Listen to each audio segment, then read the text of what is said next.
முகம்தான். அப்ப கடவுள் காப்பாத்தலன்ற ஒரு வார்த்தையே என்னால கேட்க முடியல. கடவுள் எப்படி காப்பாத்தாம போவார்ன்ற தாட்டு தான் எனக்கு எதிர்கேள்விகள் வருது.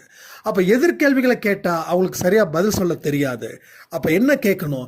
என்னம்மா ஆச்சு, ஏதாச்சு, எதனால அவங்களுக்கு பிரச்சனை, இந்த பிரச்சனையை தீர்ப்பதற்கு அவங்க என்ன செஞ்சாங்க, கடவுள்கிட்ட அவங்க என்ன எதிர்பார்த்தாங்கன்னு சொல்லி கேட்கும்போது ஒரு விஷயம் தெளிவாக புரிஞ்சுது. அவங்க பேசுனது 1/2 மணி நேரம் 2 நிமிஷத்தில் சொல்கிறேன்.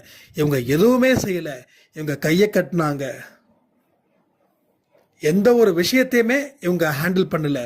எந்த ஒரு ப்ராப்ளத்தையுமே இவங்க சால்வ் பண்ணலை. எந்த ஒரு ப்ராப்ளத்தையும் இவங்க ஃபேஸும் பண்ணலை. ஸோ ஒரு நாளும் ஒரு கோயிலுக்கு போனாங்க, அர்ச்சனை பண்ணாங்க, இன்னும் என்னென்னமோ செஞ்சாங்க. ஆனால் எந்த ஒரு விஷயத்துக்கும் பதில்கள் கிடைக்கல. அதனால கடவுள் அவங்கள காப்பாற்றலன்னு சொல்லி இவங்க முடிவு பண்ணாங்க. ஆனால் கடவுள் நிச்சயமாக